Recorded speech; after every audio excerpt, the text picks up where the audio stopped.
밤에 잠이 안 올 때 어떤 생각이 올라오십니까? 10년 후, 20년 후, 몸이 더 안 좋아지면, 돈이 떨어지면, 혼자가 되면, 그 생각이 꼬리를 물고 이어지다 보면 새벽 2시가 됩니다. 그런데 이상한 게 있습니다.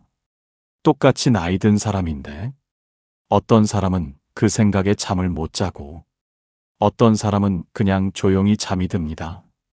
두 사람의 차이는 무엇일까요? 돈이 많고 적음이 아닙니다. 건강하고 아니고가 아닙니다. 오늘은 그 차이에 대해 이야기하려 합니다. 그 두려움의 뿌리가 어디서 오는지 지금부터 함께 들여다보겠습니다. 평생 열심히 살았습니다.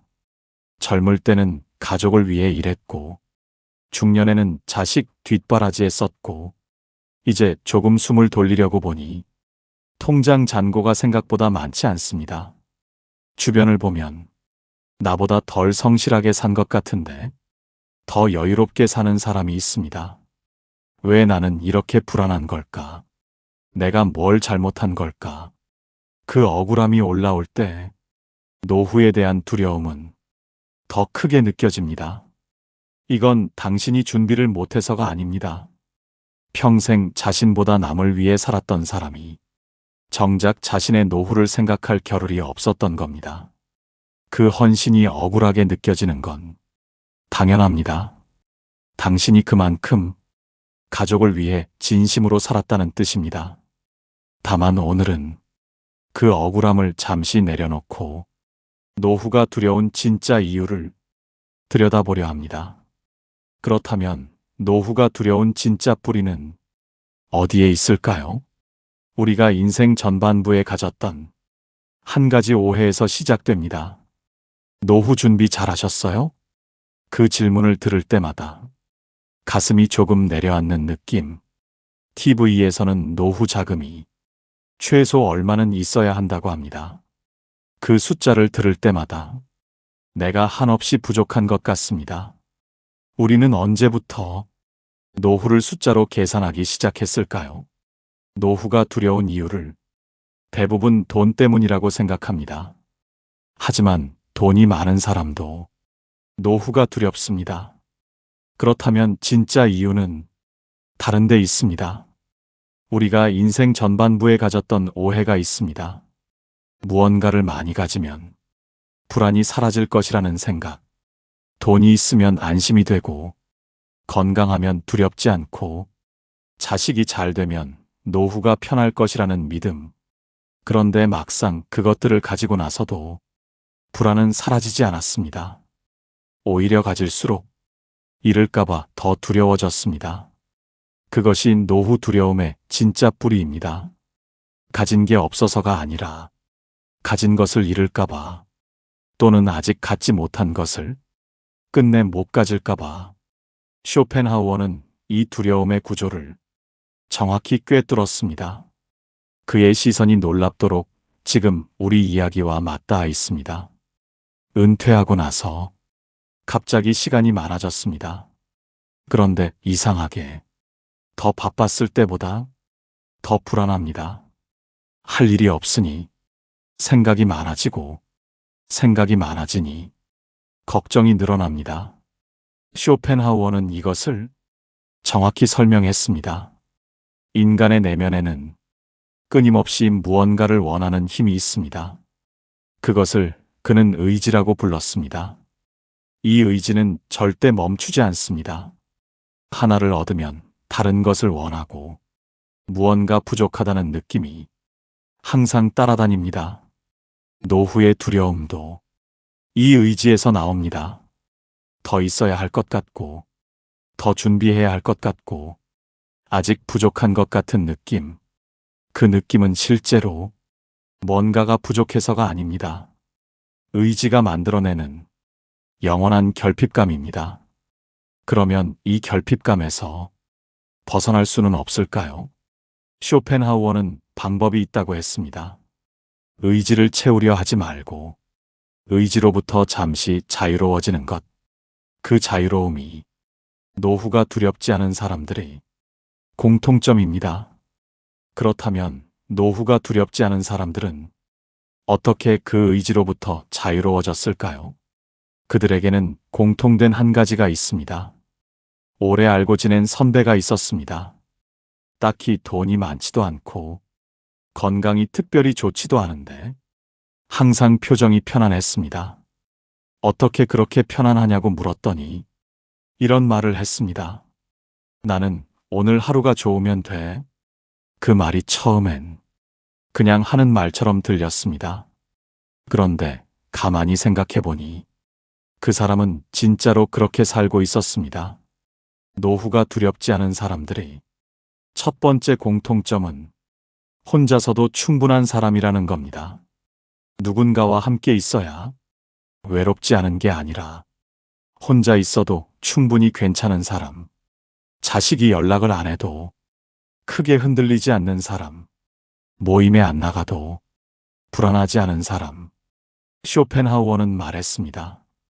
자기 자신만으로 충분한 사람은 세상 모든 것을 가진 것과 같다. 그 충분함이 노후의 두려움을 조용히 녹입니다. 그렇다면 그 충분함은 어떻게 만들어질까요? 욕망을 내려놓는 것과 깊이 연결되어 있습니다. 지인 중에 아파트를 팔고 작은 집으로 이사한 분이 있었습니다. 처음엔 다들 걱정했습니다. 노후에 집을 줄이면 어떡하냐고. 그런데 그분은 이사하고 나서 오히려 더 편안해 보였습니다. 관리할 게 줄었다고, 신경 쓸 게 없어졌다고, 우리는 더 가지면 더 안심이 될 것이라고 생각합니다. 그런데 실제로는 가진 것이 줄어들수록 두려움도 줄어드는 경우가 있습니다. 쇼펜하우어는 이렇게 말했습니다. 인생의 행복은 무엇을 가지고 있는가가 아니라 무엇 없이도 괜찮은가에 달려 있다. 무엇 없이도 괜찮다는 감각. 이것이 노후가 두렵지 않은 사람들의 두 번째 공통점입니다. 더 가지려는 마음을 조금씩 내려놓는 연습. 지금 있는 것으로 충분하다고 느끼는 연습. 그것이 노후의 두려움을 조용히 걷어냅니다. 그렇다면 지나온 시간에 대한 후회는 어떻게 해야 할까요? 노후가 두렵지 않은 사람들은 과거를 다르게 바라봅니다. 그때 다른 선택을 했더라면, 더 일찍 준비했더라면, 더 아끼고 저축했더라면, 다른 길을 택했더라면, 그 생각이 올라올 때 노후의 두려움은 더 무거워집니다. 쇼펜하우어는 말했습니다. 과거를 바꾸는 건 신도 못한다. 하지만 과거를 어떻게 바라볼 것인가는 오직 나만 결정할 수 있다. 그때의 선택은 그때의 당신이 할 수 있는 최선이었습니다. 가족을 위해 쓴 돈은 낭비가 아니었습니다. 자식을 위해 포기한 것들은 헛된 희생이 아니었습니다. 그 시간들이 모여 지금의 당신이 됐습니다. 노후가 두렵지 않은 사람들은 지나온 시간을 후회하지 않습니다. 그 시간을 나를 만들어준 것으로 봅니다. 그 화해가 이루어질 때 노후를 바라보는 눈이 달라집니다. 그렇게 과거와 화해하고 나면 비로소 인생 후반의 태도가 달라집니다. 노후가 두렵지 않은 사람들이 하루를 들여다보면 특별한 게 없습니다. 아침에 일어나 좋아하는 차를 마시고 산책을 하고 작은 것에 감사하고 하루를 마칩니다. 대단한 준비가 있는 게 아닙니다. 엄청난 자산이 있는 게 아닙니다. 다만 오늘 하루에 집중하고 있습니다. 쇼펜하우어는 말했습니다. 현재 순간이야말로 인간이 가질 수 있는 유일한 진짜 시간이다. 노후가 두려운 사람은 아직 오지 않은 미래를 살고 있습니다. 노후가 두렵지 않은 사람은 지금 이 순간을 살고 있습니다. 그 차이가 같은 상황에서도 전혀 다른 하루를 만듭니다. 10년 후를 걱정하는데 오늘을 쓰지 않아도 됩니다. 오늘 하루를 충분히 사는 것이 가장 확실한 노후 준비입니다.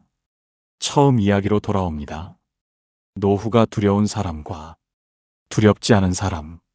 그 차이는 돈이 아니었습니다. 건강이 아니었습니다. 두려운 사람은 아직 오지 않은 것을 걱정하며 오늘을 잃어버립니다. 두렵지 않은 사람은 지금 있는 것으로 충분하다고 느끼며 오늘을 삽니다.